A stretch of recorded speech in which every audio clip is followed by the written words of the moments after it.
întâmplare a ființei mele și atunci fericirea din lăuntrul meu e mai puternică decât mine, decât oasele mele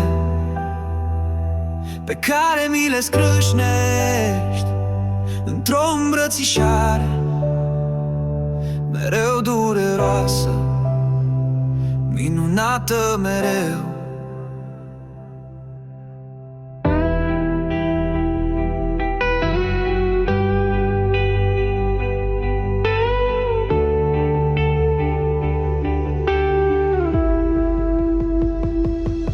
Să stăm de vorbă, să vorbim, să spunem cuvinte lungi, sticloase ca niște dălți ce despart fluviu rece în delta fierbinte. Ziua de noapte, bazaltul de bazalt, du-mă fericire în sus și izbește-mi tâmpla de stele, până când lumea mea prelungă și în nesfârșire se face coloană sau altceva mult mai înalt și mult mai curând. Ce bine că ești, ce mirare că sunt două cântece diferite, lovindu-se, amestecându-se, două culori ce nu s-au văzut niciodată. Una foarte de jos, întoarsă spre pământ, una foarte de sus, aproape ruptă în înfrigurată, neasemuită luptă a minunii că ești, a întâmplării că sunt.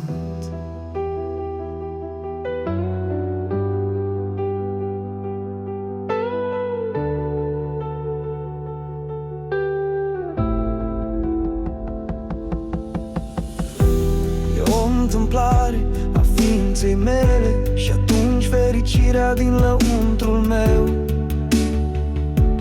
e mai puternică decât mine, decât oasele mele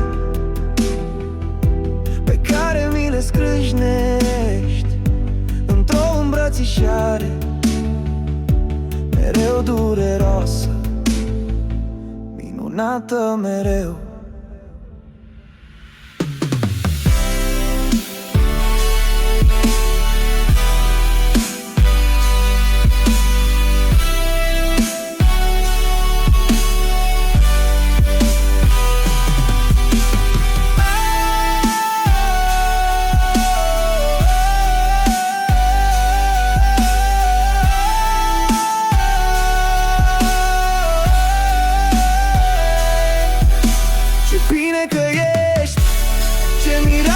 Sunt două cântece diferite, lovindu-se, amestecându-se, două culori ce nu s-au văzut niciodată.